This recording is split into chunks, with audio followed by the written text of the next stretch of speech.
Welcome to the Reinventing the White Coat podcast, where we delve into conversations aimed at helping you foster a healthy relationship with your career and yourself. If you're a physician feeling unfulfilled or burned out, or want to prevent yourself from going down that path, then this podcast is for you.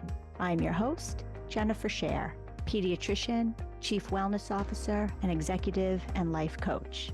Sit back and relax as we explore ways to live your best life and have a career in medicine. Today, I am so pleased to have with me Dr. Wendy Schofer. Wendy is a pediatrician and coach with a focus on helping stressed parents build a healthier, whole family. Wendy, you could not be singing my tune more loudly. Thank you so much for joining me today. It's such a pleasure. I love this. The laughing is just going to continue from the pre-chat and all the way through the podcast. I know. So, I want to bring you back. I don't know if you remember, I initially found you about a year ago when you had posted something. I don't know if it was Facebook or LinkedIn, but some sort of a recruitment flyer. I think it was titled, Parents, are you worried about your child's weight? Or something along that. And you were doing a study. I don't know. I tried to get some of my patients to sign up for it, but I don't know if they did or not. But I know that study is ongoing and I would love to hear a little bit about it. But before I ask you about that, maybe you could tell me a little bit about how you landed here. Like, what was your journey to this point? My God, isn't that the question I ask myself all the time? How did I land here?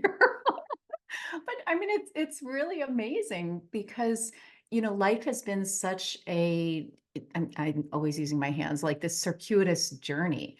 And, I never would have imagined that I would be right here looking back, whatever it was, 5, 10, 15 years ago, even at the beginning of my practice. I would say that the short version is that, I'm a pediatrician and I really just kept on banging my head against a wall in my clinical practice, in my family life. It just always felt like I wasn't doing it the way that I wanted to, the way that my patients needed, the way that I felt that I was being a good doctor. And then, of course, not having any energy left over for my own family when I got home. So as we hear about burnout, I didn't realize it at the time, but I was going through repeated cycles of burnout throughout really much of my career. And a lot of what I did as trying to figure out what's my role in the world professionally and personally is I started pulling back. I wasn't working as much full time because I thought that I just wasn't cut out to work full time, general pediatrics. And I started exploring different things in the community. Exploring meaning I found out about CrossFit. I started going to yoga classes. I started dabbling in a little bit of cooking, but I got to tell you, it still is not enough because I'm not a good cook. So trust me, I am not one of those culinary medicine specialists, but I started bringing this all together or like just kind of dabbling with it. And I got involved with a local community group that was all about addressing the social determinants of health. And they're like, hey, you're a doctor. We need you. I'm like, yes, I really want to be able to contribute and address this. And I was challenged with finding a pediatric diabetes prevention program that we could bring to our community. And doing the research on that, I found a couple of things. One thing is I found lifestyle medicine as far as the specialty of it, like the physicians that are coming together and focusing on lifestyle medicine. Yeah. When I looked at that, I was like, no, wait, this is a thing. This is what I I've know. been doing. Are This is what you I've been are doing you all this life time. are you lifestyle medicine trained? Yes. And I didn't so know that. I dove right in and I was like, hold on a minute. Yeah. These are my people that are looking beyond, having people coming into the office and, creating health because I'm some kind of magical expert in the office. Health is at home. How can I really extend this into the Mhm. community and looking at our day-to-day lifestyle, and I'm always kind of filtering my words with it because I'm not trying to make it another prescription. No, no, Wendy, this is great because somebody actually just recently reached out to me. We had somebody on Robin Tiger, who is a Yes, lifestyle, you know, Rob, right? So I she's know, this Robin. lifestyle medicine, like the doctor for the doctors, right? And somebody, I mean, that her story resonates with so many people, but I got questions like, how do we do this in our practices? How do Yeah. we, how do you engage your patients? Because people do, they want a quick fix. They want traditional medicine 2.0 or 1. Whatever we're in. Um, how do you integrate lifestyle medicine into your practice? You know what? I think it's really about bringing my whole self and not something where it's like trying to bring in this specialty. Hmm. I think that lifestyle medicine is really looking at the whole person and Yeah. really addressing the whole person, not looking at, you know, I'm trying to find the problem and fix it. I'm trying to understand the person who's in front of me, what it is that they're bringing in, but also who they are. And I got to Mhm. tell you, I think, I mean, that's really my spin on lifestyle medicine. I think that that's also using a lot of the language of coaching, Yeah. which is, I'm integrating so much from lifestyle medicine and that language of coaching together in my approach. But that's how I do it in the office. My primary practice right now is pediatric urgent care. And yes, I am What? integrating lifestyle medicine in pediatric urgent care. It's How? everywhere. How not? So, you know, it's part of, so I'm trying not to get into too many graphic details, but that patient that we were discussing earlier, like I was just saying that I had a Hmm.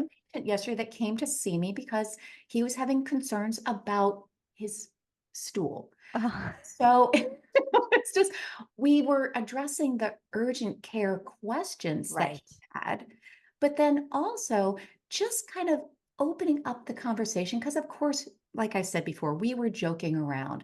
I knew that we had a connection, that we could talk about anything in the office because we were talking about the most sensitive things in an 8-year-old boy's life, poop. So, and so just started asking him, you know, what is it that he does like to eat? How is it that he likes to move his body? These aren't things that are, you know, additional, like time consuming things. This is actually just a part of the Yeah. visit getting to know him. And I will completely admit, as I'm typing in the office, I'm talking and just getting to know people. It all is a part of the flow. And I think it really is an opportunity to share with patients that we are humans too, that we are interested in getting to know them and to see the whole thing. And it wasn't with some kind of ulterior motive where I was trying to find out how I needed to tell him to do something differently. Hmm. So It's how did you said you were, I don't remember your exact words of what you said, but something about the way you were practicing wasn't resonating with you. You knew you were in and out of how did you know and how did you make the shift? I mean, many people would say urgent care could be a place that they could feel stressed out and burnt out, but you've figured out a way to yeah, create it so that it's actually fulfilling for you. So share some of those kind of secrets. I'm trying to figure out which thread to pick up here. So I didn't recognize that it was burnout at the time. So really, I thought that there was something wrong with me. I was very frustrated, very tired, like all the time. And so, yeah, that's where I kind of, you know, started exploring so much because I thought that it just wasn't meant for me to work, full-time pediatrics and the way that we need to do that in the general pediatrics office. Hmm. It, to be honest with you, I will share the very good story. Where I found out that it was burnout, because I was hearing people talking about burnout, but I was like, what is this? Everybody's on this kind of like it's all like me too, me too, me too, but Hmm. I don't understand it. And I was very skeptical as I was hearing so much more about it. And, you know, I heard about the triad, you know, you have exhaustion. I'm like, oh, I know what exhaustion is. I know what ineffectiveness is, just the Hmm. sense like I'm always treading and never getting anywhere, whether it's at home, at work. And then it was like this whole thing about depersonalization, you know, in that triad of burnout. And I was like, I don't see that for myself because I'm very patient centered, Hmm. person centered. And I was thinking of depersonalization as the diabetic in room number 2. Like, that's not the way I talk. That's not the way I engage with my patients. And so I was like, okay, a burnout doesn't apply to me. Mm-hmm. And then I was cleaning out my closet one day. Actually, it was very early in COVID, when we had, things are shut down. I'm cleaning out my closet. And I find this t-shirt that had been tucked away that my husband had made for me one Christmas. And oh gosh, a very rough Christmas. And on the front of the t-shirt was the hospital logo. And on the back of the t-shirt were 3 words that I would come home from work saying every single day. And let's just say it is F 'em all, but spelling it all out. And Wait, so your husband recognized your burnout before you did, huh? well, he just thought this was hilarious because I didn't think of myself as the pediatrician with the sailor's mouth back then, but every single day I would come home and he thought this was absolutely hilarious in his own interesting sense of humor that he made it into a t-shirt. And I was so embarrassed when he gave it to me. I'm like, what is this? You're like poking the bear here. And, it was just something that I kind of tucked aside. But when I pulled it out later on, I'm like, oh, FML, I'm trying to distance myself. That's that cynicism. That's the depersonalization. Mm-hmm. Oh, hold on. It wasn't me. It wasn't there was something wrong with me. I was experiencing burnout. And Mm-hmm. now looking at that as, really just ongoing chronic stress. Yeah. And, that ongoing stress cycle, I'm like, oh, all of Yeah. a sudden it just opened up. Like, this is what's been going on all this time. I have been trying to put myself the way that I practice, the way that I parent, like, I'm trying to put myself into this system that wasn't created for me by any stretch of the imagination. Mm-hmm. And it's Yeah. not the way that I was meant to practice. I was meant to do something different. And it was Wendy, when I was so recognizing many people. I'm so sorry to interrupt you. I just no. really want to point out that so many people don't see it until they're on the other side like that, Yeah. right? So I just love to give a shout out to the symptoms, right? Your fatigue, your exhaustion, all of those things. I mean, yeah, maybe you need a little more sleep. Maybe that's all it is. But if you're well rested and you're still having that, it's time to look deeper. So did you leave the hospital? What did you do? Well, so that I was trained in my early practice years were in the Navy. And so, yes, by definition, I left the hospital Yeah. just because we transitioned. But shortly thereafter, after that particular experience, I got out of the Navy. And my husband, who's also a Navy physician, got stationed for a brief period of time for a 1-year fellowship. And so I said, you know what? I'm going to take a sabbatical here and not go into a practice just to have to switch again. And it was amazing how I started sleeping more than I had ever slept in my life. Like, this is right after having this, very particular, burnout experience that I was having. And then right after that, it was like hitting the pause button Mm-hmm. and getting to find out I actually need significantly more sleep than I, than what's recommended for for adults. Like, I need at least a solid 9 hours every single night. I didn't know that until that pause button was hit, and I could do it. Now I look back, I'm like, oh, go figure. I had such a hard time in residency and early practice where, of course, this was well before any of the times of the work hour restrictions. And, Mm-hmm. it was always you got to work harder and longer and just keep going. Yeah. And I couldn't keep it all straight. It's funny, Wendy. I remember waking up one day, like 3 or 4 months after residency, and just sort of like looking at like, oh my God, I'm not tired anymore. Like it was just this sort of realization, like, wow, this is what it feels like. It's really remarkable. But It's you had a mind blowing. built-in, it's mind-blowing, right?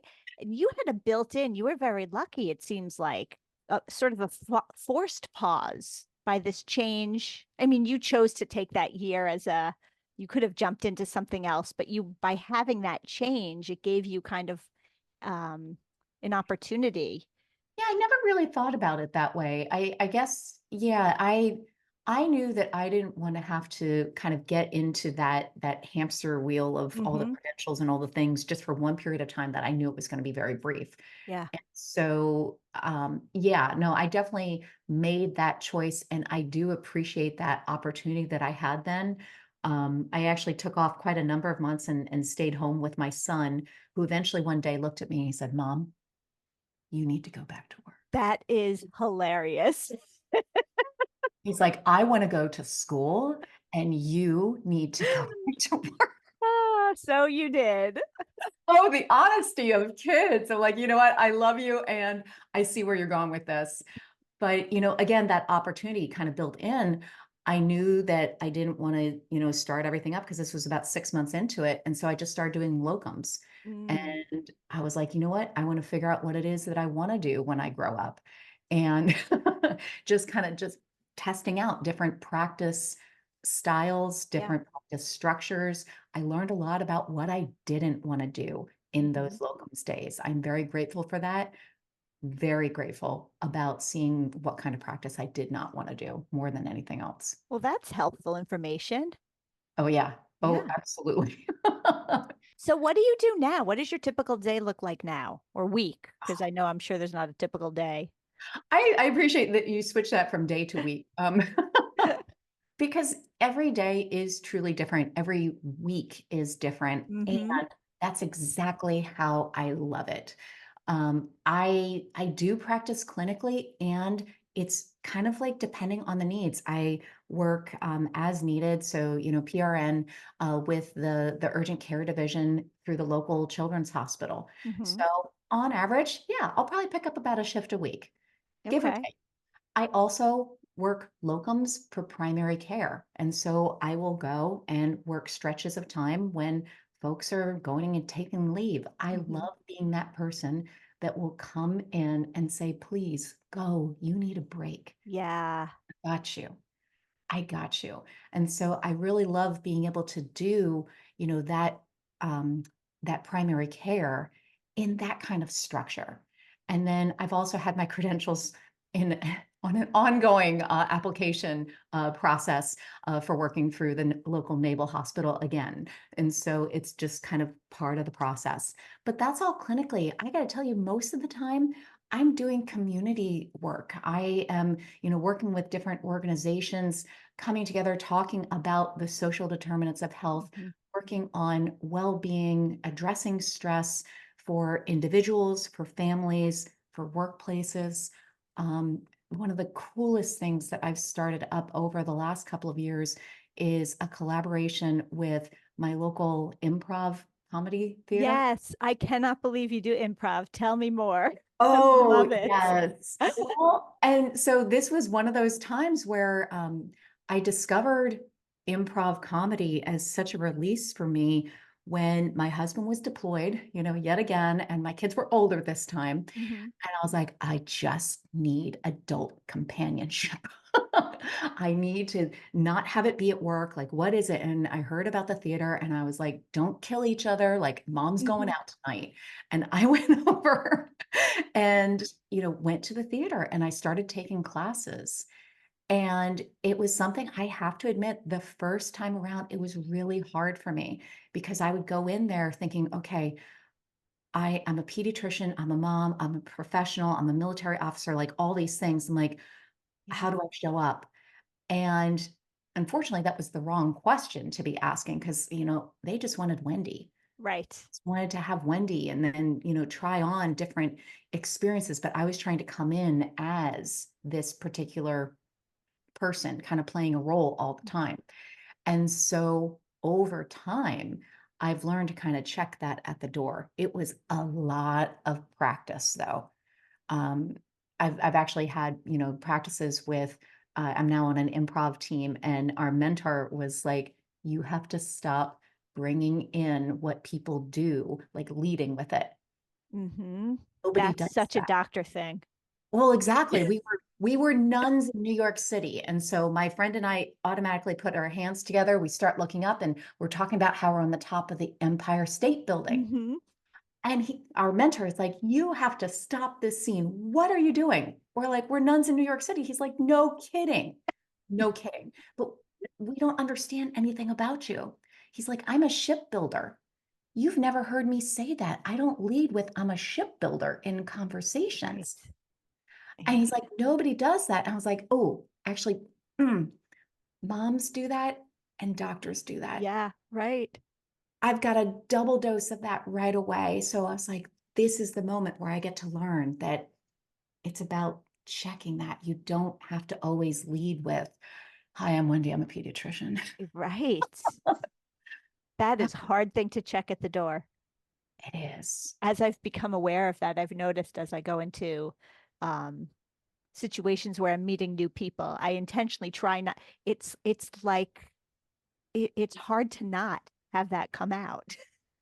It, well, and because we're so used, it's such a practice. Right. And how much I recognize that identity has been something that I've really kind of made that lead the way. Hmm. And for better or for worse, like there's a reason as a woman in medicine, I want to stand up and be recognized for what it is that I have to contribute. And so much of that has been leading with my title Yeah.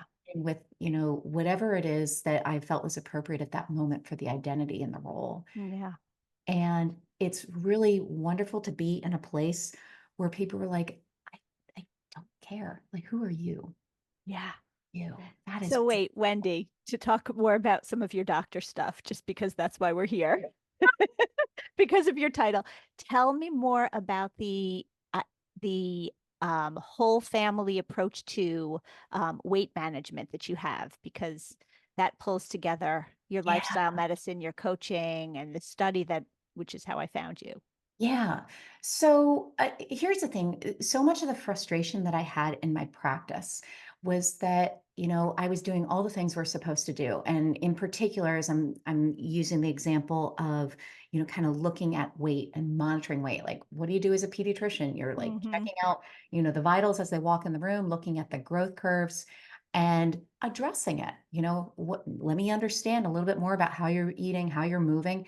And here's the prescriptions. I know exactly what to tell you. This is how much to eat, how much to move, all these things. Send it home with the family. Tell them nothing changes overnight. I'll see you back in 3 to 6 months. Let me know how this works. And God bless, they would actually come back and they would tell me this doesn't work for us.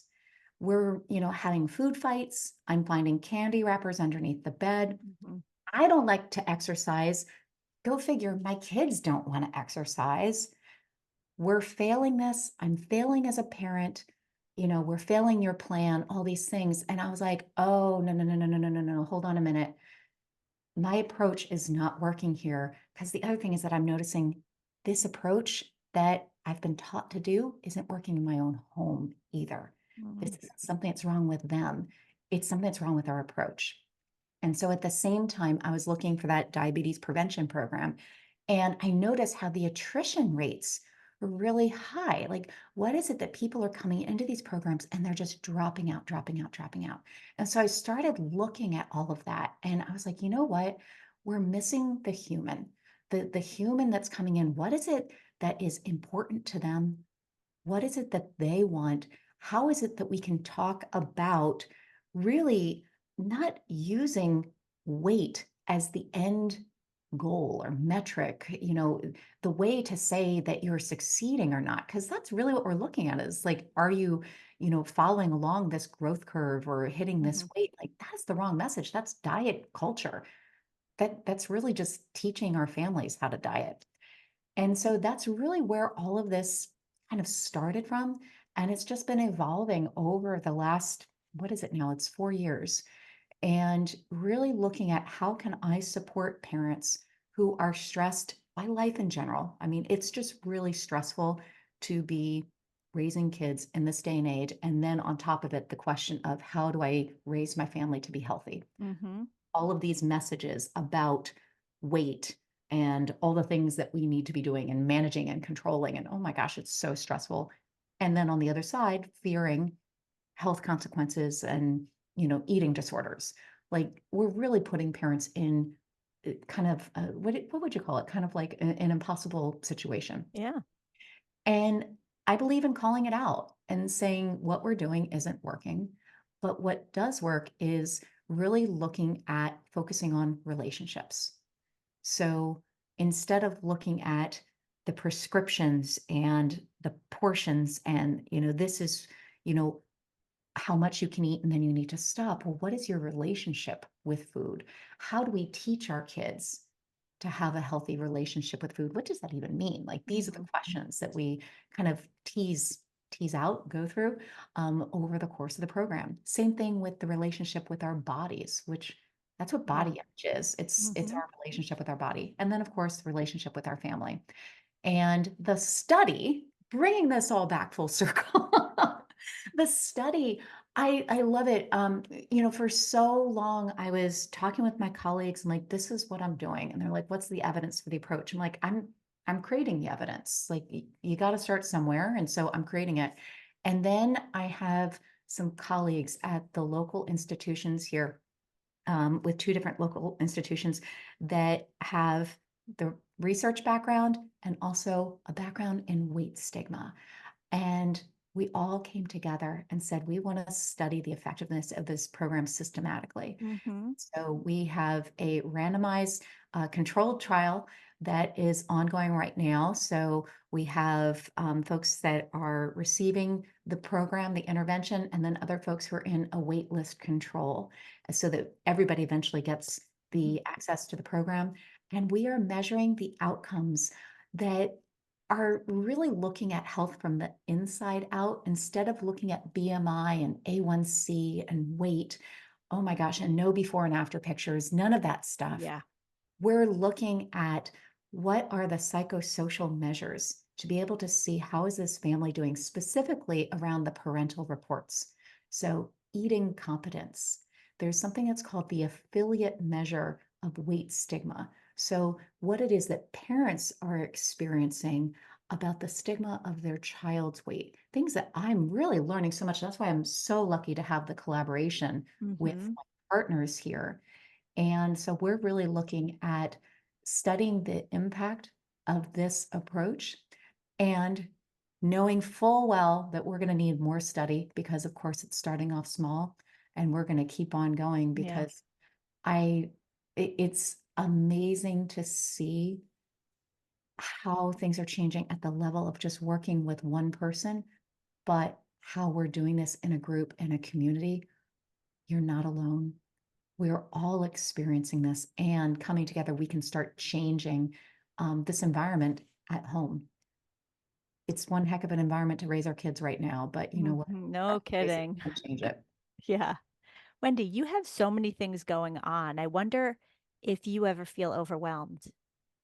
I appreciate that question. Thank you. So I use that actually as my kind of metric, if you will, or my barometer for how I'm doing. So, yes, overwhelm is something that I know very well Mhm. from my years and experience and burnout in particular. When I start feeling that, I start looking at, okay, what's going on here? Just checking in. That is my litmus test. Mhm. And I notice that it's not all the things that I'm doing, it's looking at how they're fitting together and where I am in my season right now. So I know that I need more time. So it sounds like there's a lot of things that are going on. I space them. I have a lot of white space that's built into my schedule. Like I was talking, like today, Monday is my weekend. I take off on Mondays, and that's just creating space for me. I need space in between. Wait, My you took shifts. off today and then you agreed to talk to me, so shame on you. No, this is not shame. This is connection. This is Oh, good. Okay. so that's the thing where I get to make that decision. This isn't work. This is connection. Good. And that's ultimately where I get to touch base and say, no, no, no, I get to decide. I Mhm. totally get to decide. And I think one of the most miraculous things about my clinical practice now is that I have figured out how to say, this is how I work at my best. So I like working for a certain number of hours. Some people may call it short shifts. I just call them just right shifts. Yes. That's what works for me.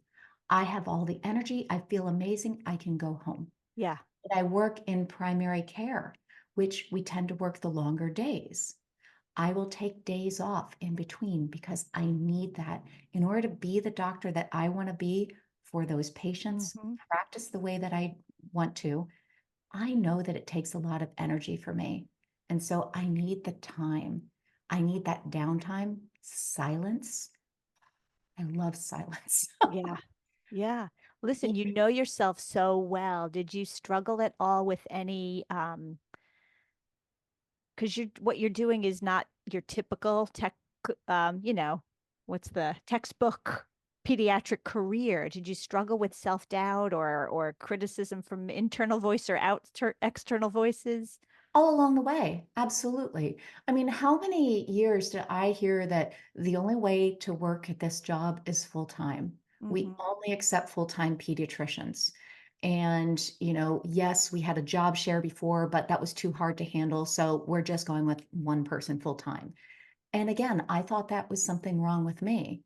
Now, I got to tell you, things have really shifted over the past couple of years. And I think that this is part of the beautiful aspect of the great resignation. Hmm. Really looking at how we have the ability to say, this is what works for me. You have a lot of turnover with your physicians over there. Why don't we start looking at what's going to work for those physicians to stay there, Yeah. to enjoy it, to be, to really see how this is integrated with their lives. And I mean, I'm leading by example. I am saying it out loud as far as that doesn't work for me. I readily say, you know what, if I'm always, keeping my eyes open for, different opportunities. I'm like, if you're looking for full time, it's not me. Yeah. I do not work full time because there's so much of me that I can't focus all of it to this position. There's so much more life out here that I want to enjoy, and I need my energy to be able to do that. Yeah. Well, Wendy, you are an inspiration. You really are a nice definition of reinventing the white coat, so to speak. You by reinventing yourself, getting to know yourself. Do you have advice before we sort of wind this up? Any pieces of advice for listeners who might be struggling? My favorite question to ask of myself, of, parents in my program, just even in general, clinically, I ask, what do you need? Hmm. And I notice how folks think that I'm saying, what do you need to do? But it's really just kind of like the pause and having that moment to ask, what do I need right now? So Hmm. just like when you were saying, like, do you ever feel overwhelmed? Oh yeah, of course I do. There's no such thing as banishing an emotion. Right. But yes, when I do feel that, what do I do? I ask myself, what do I need right Yeah. now? Do I need to hit the pause button? Do I just need a nap? Do I need to take a walk down the hallway in between patients? Yeah. Whatever that is. And I think that that is one of the most powerful things for us to practice as physicians, but also to ask and model in our clinical lives. I ask moms that, and okay, I'm calling out moms because I see more moms than dads. I'll just admit that. Yes. But I ask that of parents all the time. And it's amazing seeing them just take the exhale. Yeah. And I love that you point out the fact that, even if you've done all of the hard work in trying to create your perfect life, that those emotions are still going to come and that they're a symptom and an indicator of, ooh, let's, veering, let's see, what do we need to tweak? What do we need to change? Um, and not to expect everything to be perfect all the time. I think that's an unfortunate expectation of our children, of our parents, that everything should just be perfect all the time. Oh, we could go on a whole nother episode of all the various emotions and even Yeah. just over the last week, over the last couple of months, because there's a lot of things that are happening here. Yes, this is my beautiful life. I'm like in amazement all the time. And there's a lot of other things that, the discomfort and family separation and transitions and things I have no control over. And yes, it's very upsetting to me. Mhm. Every single time. It's very upsetting. We are still a military family. Okay. Ugh, Yeah. I'll just leave it there. And Uh, yet we do have, an opportunity to recognize that there's a reason why we feel those emotions. It's not that there's something wrong, but how often for me, it's when I feel like I'm just out of control. Like I don't have control of the situation. All those things come up. Yeah, makes mhm. sense. Wendy, you are an absolute joy to have here today. I want to thank you so much. It's been such a pleasure. I feel like And talking all day. I know I could go on forever, but let me ask you if people want to reach you or I imagine that study is closed, but if people want to reach out to you in any way, shape, or form, how can they do that? Absolutely. So thankfully, there's one of me. So there's no other Wendy Schofers. So, but I'm sure you'll have it in the show notes. You can just go to wendyschofermd.com. You can find out about all of my programs. I'm also on, my goodness, Facebook and Instagram, Wendy Schofer MD. And you can find out about my Family in Focus program, which the group program runs quarterly. We just started our new group, and so we'll be starting up again in the fall with that. I also work privately with folks all along the way. And then lastly, I also have my own podcast, Family in Focus with Wendy Schofer MD, because I'm not particularly creative with titles. I just keep it all the same. Hey, it's branding, consistent branding all along. It's great. I love it. Awesome. All Thank you right. so much. Well, I will just sign off and say a great big thank you, as I always do, to our listeners for choosing to spend your precious time with us. And I hope to see you again on the next episode of Reinventing the White Coat. That's all for this episode of Reinventing the White Coat. If you enjoyed this conversation, subscribe now so you don't miss an episode.